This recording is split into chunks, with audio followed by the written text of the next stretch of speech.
नमस्कार। आज आम करवा ओउ खटा।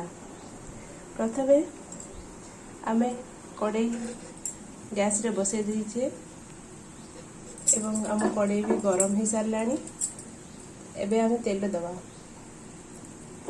1 ରୁ 2 स्पून आपण तेल देवे। यहाँ पर एथिरे आमे पंचफुटण पकेवा।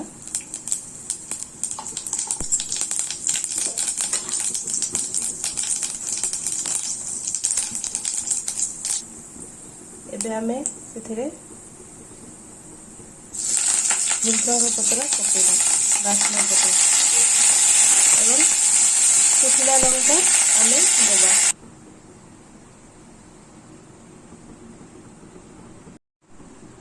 एबे इथिरे आमे सुखिला लंका 4टी दबा।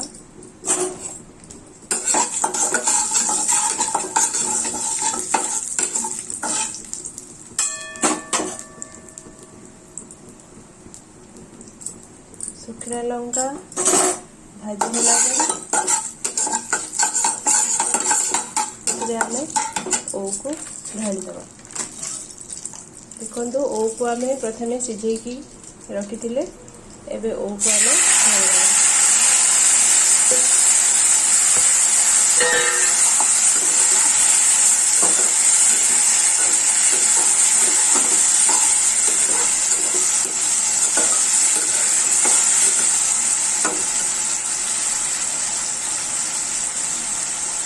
एबे हलदी एवं सुखिला हलदी एवं लंका पाउडर दबा।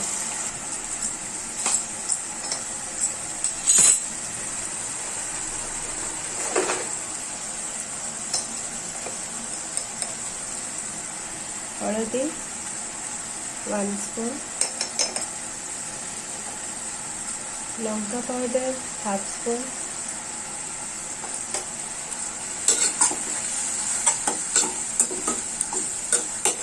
एथिरे हमें प्रथमे आमे बाटी रखिथिबा जीरा सोरिष बटा को एथिरे आमे ढाली दवा।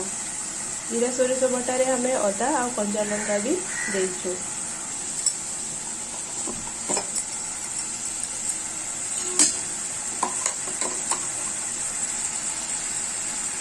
जीरा सोरिष बटा रे हमें अदा लंका ऐड करछु एवं सब मसला को हमें प्रथमे ग्राइंडिंग करी ए बटाटी को ओउ खटा रे दबा।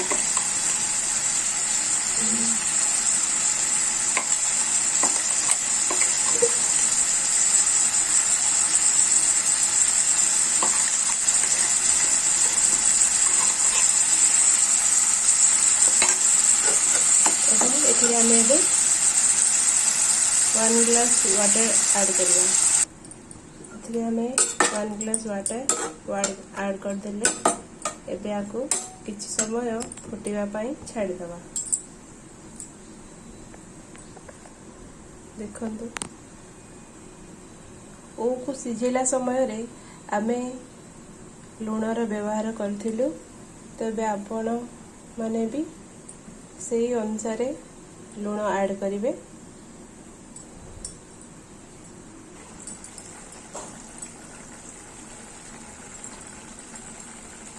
जेहेतु आम प्रथमे लुण ओउ सिझेला समय रे लुण देइथिले, तो एबे किछि मात्रा रे लुण हमें ऐड करिवा।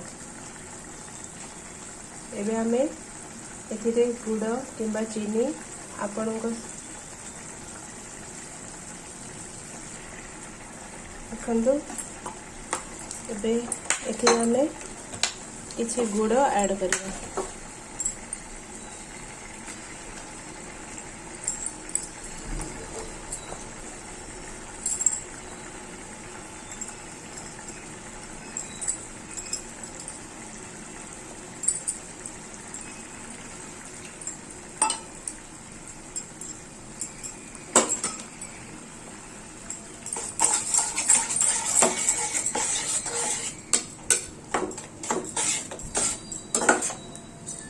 ଆପଣଙ୍କ ଯଦି ଆପଣଙ୍କ ପସନ୍ଦ ଅନୁସାରେ ଆପଣ ଗୁଡ଼ କିମ୍ବା ଚିନି ଆଡ୍ କରିପାରିବେ।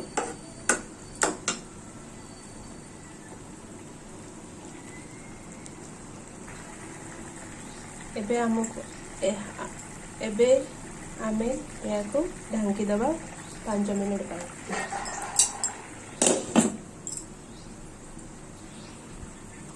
5 ମିନିଟ୍ ପାଇଁ ଆମେ ଆକୁ ଢାଙ୍କି ଦେବା। ଦେଖନ୍ତୁ ଗାଇସ୍, ଆମର ଓଉ ଖଟା ରେଡ଼ି ହେଇଗଲାଣି। ଏଥିରେ ଆମେ ଶେଷରେ ଜିରା ଲଙ୍କା ଗୁଣ୍ଡ ଯାହାକୁ ଆମେ ଭାଜିକି ରଖିଥିଲେ ଏଥିରେ ଆମେ ଆଡ୍ କରିବା।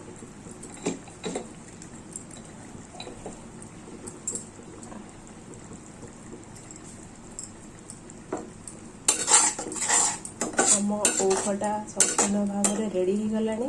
ତ ଗାଇଜ୍, ଆପଣମାନେ ବି ଏହାକୁ ଘରେ ବନାନ୍ତୁ ଏବଂ ଭଲ ଲାଗିଲେ ଲାଇକ୍ ଆଣ୍ଡ ସେୟାର କରନ୍ତୁ ଆଉ ମୋର ଏସାସ୍ ଚ୍ୟାନେଲକୁ ସବସ୍କ୍ରାଇବ୍ କରନ୍ତୁ। Thank you.